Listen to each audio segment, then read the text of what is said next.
புதுவருட கொண்டாட்டம் என்ற பெயரில் இடம்பெற்ற சீரழிவு, தென்னிலங்கையில் நடைபெற்ற வைரலான காட்சிகள், கடும் விமர்சனத்துக்கு உள்ளான சம்பவம்.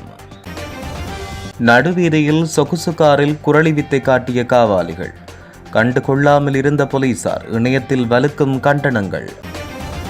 வல்வெட்டித்துறையில் அதிரடி, துப்பாக்கி மற்றும் கஞ்சாவுடன் இளைஞர் கைது, பாதாள கும்பல்களுடன் தொடர்புடையவர்கள் யாழிலுமா? நாட்டு துப்பாக்கியால் காவலில் இருந்த விவசாயியை சுட்ட மர்ம நபர்கள், பிரேத பரிசோதனையில் வெளியான திடுக்கிடும் தகவல், கொலைக்கான காரணத்தை தேடிய போலீசார். யாழில் 4 செய்த சட்டவிரோத செயற்பாடு, அதிகாலையில் அதிரடி காட்டிய போலீசார்.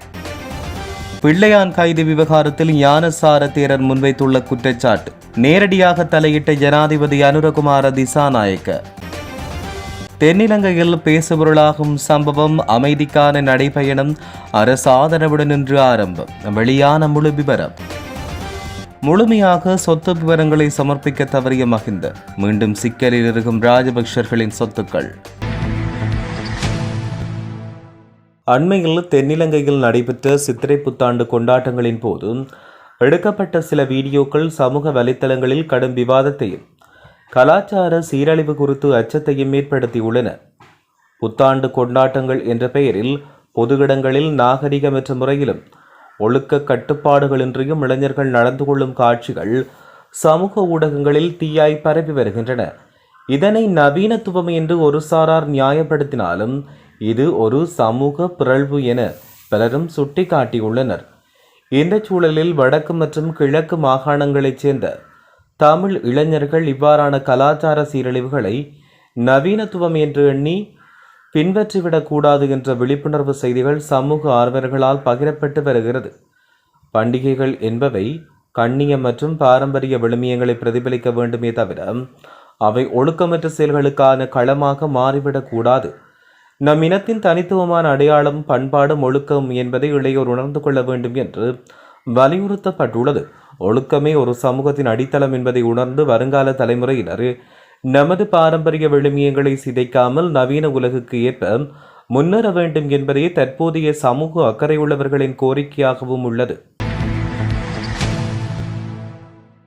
பொது வீதிகளில் வாகனங்களை செலுத்தும் போது பொறுப்புடன் செயல்பட வேண்டும் என்ற அடிப்படை விதியை காற்றிலே பறக்கவிட்டு சொகுசு கார் ஒன்றின் மேல் அமர்ந்து கொண்டு ஆபத்தான முறையில் பயணம் செய்யும் காணொளி ஒன்று சமூக வலைத்தளங்களில் வைரலாகி வருகிறது. ஹோண்டா வெசல் ரகத்தைச் சேர்ந்த GAC 5331 என்ற இலக்க தகட்டை கொண்ட வெள்ளை நிற கார் ஒன்றில் இந்த சம்பவம் இடம்பெற்றது. ஓடிக்கொண்டிருக்கும் காரின் மேல் கூரையில் இளைஞர்கள் அமர்ந்தபடி எவ்வித பாதுகாப்புமின்றி மிக அலட்சியமாக குரளி வித்தைகளை காட்டியபடி பயணித்தனர்.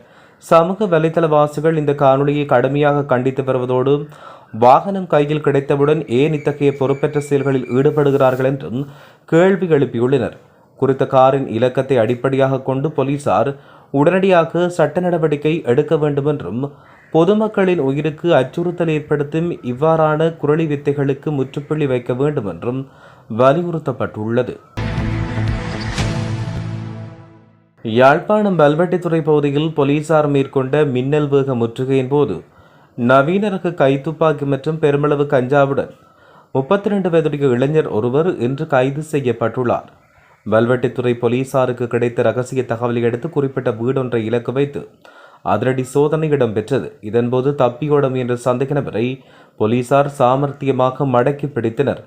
குறித்த வீட்டை சோதனையிட்ட போது அங்கிருந்து ஒரு மைக்ரோ ரக கைத்துப்பாக்கி மற்றும் விற்பனைக்காய் வைக்கப்பட்டிருந்த பெருமளவிலான கேரள கஞ்சா பொதிகள் மீட்கப்பட்டன. கைது செய்யப்பட்ட இளைஞரிடம் புலனாய்வு பிரிவினர் தீவிர விசாரணைகளை தொடங்கியுள்ளனர். குறிப்பாக இந்த துப்பாக்கி பாதாள உலக குழுக்களோடு தொடர்புடையதா, ஏதேனும் திட்டமிட்ட குற்றச்செயல்கள் அல்லது கொலை முயற்சிக்கு பயன்படுத்தப்பட்டதா, இதன் பின்னணியில் இயங்கும் ஏனைய நபர்கள் யார் என்பது குறித்தும் தற்சமயம் ஆராயப்பட்டு வருகிறது. மட்டக்களப்பில் காயங்களுடன் சடலமாக மீட்கப்பட்ட விவசாயி உள்ளூர் தயாரிப்பு துப்பாக்கியால் சுட்டுக் கொல்லப்பட்டுள்ளமை பிரேத பரிசோதனையில் உறுதி செய்யப்பட்டுள்ளது. இந்நிலையில் நேற்று மேற்கொள்ளப்பட்ட பிரேத பரிசோதனையில் சட்ட வைத்திய அதிகாரி இதை கண்டறிந்ததாக காவல்துறையினர் தெரிவித்தனர். களுவாஞ்சிக்குடி ஸ்ரீ முருகன் கோயில் வீதியைச் சேர்ந்த காசிநாதன் ஜெயகாந்த் என்ற விவசாயி இவ்வாறு சடலமாக மீட்கப்பட்டார். இச்சம்பவம் தொடர்பில் தெரிய வருகையில் கடந்த ஞாயிற்றுக்கிழமை காலை தன்னுடைய மிளகாய் செய்கை தோட்டத்தில் குறித்த விவசாயி சடலமாக மீட்கப்பட்டார். இதையடுத்து மட்டக்களப்பு போதனா வைத்தியசாலையில் பிரேத பரிசோதனைக்காக அவரது சடலம் ஒப்படைக்கப்பட்டது. இந்த நிலையில் நேற்று பிரேத பரிசோதனை மேற்கொண்ட போது உள்ளூர் தயாரிப்பு துப்பாக்கியால் 3 முறை துப்பாக்கி பிரயோகம் மேற்கொள்ளப்பட்டதை அடுத்து அவர் உயிரிழந்திருப்பது கண்டறியப்பட்டுள்ளது. இந்த துப்பாக்கிச் சூட்டை நடத்திவிட்டு அங்கு தடைய பொருட்கள் எதையும் விட்டுச் செல்லாமல் தப்பியோடிய மர்ம நபரை தேடி காவல்துறையினர் விசாரணைகளை மேற்கொண்டு வருகின்றனர். யாழ்ப்பாணம் வடமராட்சி கிழக்கு கட்டைக்காடு கடற்கரை பகுதியில் ஒளிக்கற்றைகளை பயன்படுத்தி சட்டவிரோத மீன்பிடியில் ஈடுபட்ட 4 நபர்களை வெற்றிலைக்கேணி கடற்படை புலனாய்வு பிரிவினர் கைது செய்துள்ளனர். புலனாய்வு பிரிவுக்கு கிடைத்த ரகசிய தகவலின் அடிப்படையில் மேற்கொள்ளப்பட்ட தேடுதல் நடவடிக்கையின் போது இவர்கள் கைது செய்யப்பட்டனர். தற்போது கைது செய்யப்பட்டு தடுத்து வைக்கப்பட்ட பிள்ளையானிடமிருந்து மிக முக்கிய தகவல்கள் கிடைக்கப்பெற்றுள்ளதாக ஜனாதிபதி அனுரகுமார திசாநாயக்க உள்ளிட்ட அரசாங்கம் பகிரங்கமாக வெளியிட்ட அறிவிப்பு உண்மைக்கு புறம்பானது என்று கலகோடத்தை ஞானசார தெரிவித்தார். ஊடகவியலாளர் சந்திப்பொன்றில் கலந்து கொண்டு கருத்து வெளியிட்ட போதே அவர் இதனை தெரிவித்தார். இது தொடர்பில் அவர் மேலும் தெரிவிக்கையில், பிள்ளையான் கைது செய்யப்பட்ட பொழுது அவரிடம் மேற்கொள்ளப்பட்ட விசாரணைக்கு அமைய மிக முக்கியமான தகவல்கள் கிடைக்கப்பெற்றதாக ஜனாதிபதியும் அமைச்சர்களும் பகிரங்கமாக தெரிவித்தனர். எனினும் ஓராண்டுக்கு பின்னர் தாக்கல் செய்யப்பட்ட அறிக்கையில் இந்த தகவல்கள் இல்லை, அவை மாயமாகியுள்ளன. பிள்ளையான் கூறியதாக சொல்லப்படுகின்ற தகவல்களை அந்த அறிக்கை உறுதிப்படுத்தவில்லை. குறிப்பாக குற்றப்புலனாய்வு திணைக்களம் சமர்ப்பித்த பி அறிக்கையில் உயிர்த்த ஞாயிறு தாக்குதலுக்கும் பிள்ளையானுக்கும் இடையில் நேரடி தொடர்பு இருப்பதாக எந்த ஒரு விடயமும் உள்ளடக்கப்பட்டிருக்கவில்லை. மட்டக்களப்பு சிறையில் இருந்தபோது ஜஹ்ரான் காசிமின் குழுவினருக்கும் பிள்ளையானுக்கும் இடையில் தொடர்புகள் ஏற்படுத்தப்பட்டதாக அசாத் மௌலானா குற்றச்சாட்டை முன்வைத்திருந்தார். தற்போது நீதிமன்றத்தில் சமர்ப்பிக்கப்பட்டுள்ள உத்தியோகபூர்வ ஆவணங்களில் இத்தகைய தகவல்களின் இடம்பெறவில்லை. அரசியல் லாபங்களுக்காக கூறப்பட்ட இத்தகைய கருத்துக்கள் உண்மைக்கு அப்பாற்பட்டவை என்பது இப்போது நீதிமன்ற அறிக்கையினூடாக தெரிய வந்துள்ளதாகவும் அவர் குறிப்பிட்டுள்ளார். சர்வதேச அளவில் புகழ்பெற்ற அமைதிக்கான நடைபயணம் அரசு ஆதரவுடன் இன்று ஆரம்பமானது. குறித்த நடைபயணம் இன்று காலை 6:30 மணிக்கு தம்புல்லையிலிருந்து தொடங்கிய நிலையில் ஏப்ரல் 28ஆம் தேதி வரை இடம்பெறும் என்று அறிவிக்கப்பட்டுள்ளது. மேலும் கடந்த அக்டோபர் மாதம் அமெரிக்காவின் டெக்சாஸ் மாநிலத்திலிருந்து வாஷிங்டன் வரை 10 மாநிலங்களை கடந்து 110 நாட்களாக 200க்கும் மேற்பட்ட பௌத்த தீரர்கள் அமெரிக்காக மேற்கொண்ட நடைபயணம் முழு உலகின் கவனத்தையும் ஈர்த்தது.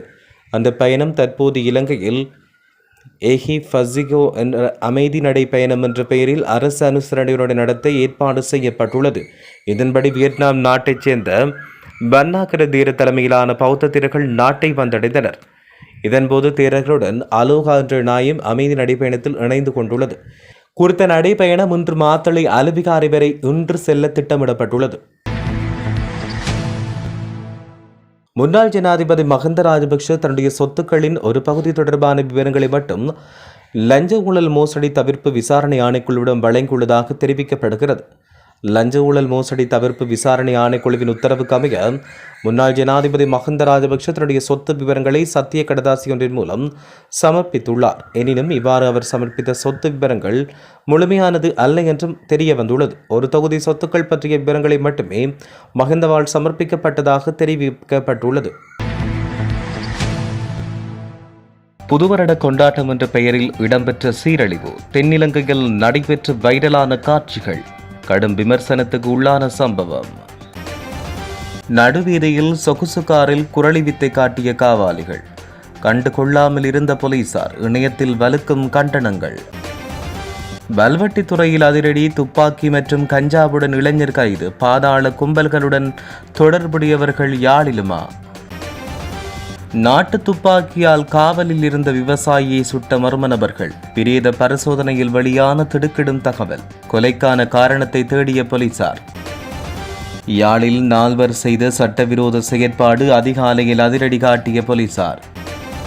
பிள்ளையான் கைது விவகாரத்தில் ஞானசார தேரர் முன்வைத்துள்ள குற்றச்சாட்டு, நேரடியாக தலையிட்ட ஜனாதிபதி அனுரகுமார திசாநாயக்க. தென்னிலங்கையில் பேசுபொருளாகும் சம்பவம், அமைதிக்கான நடைபயணம் அரசு ஆதரவுடன் இன்று ஆரம்பம். வெளியான முழு விவரம். முழுமையாக சொத்து விவரங்களை சமர்ப்பிக்க தவறிய மஹிந்த, மீண்டும் சிக்கலில் இருக்கும் ராஜபக்ஷர்களின் சொத்துக்கள்.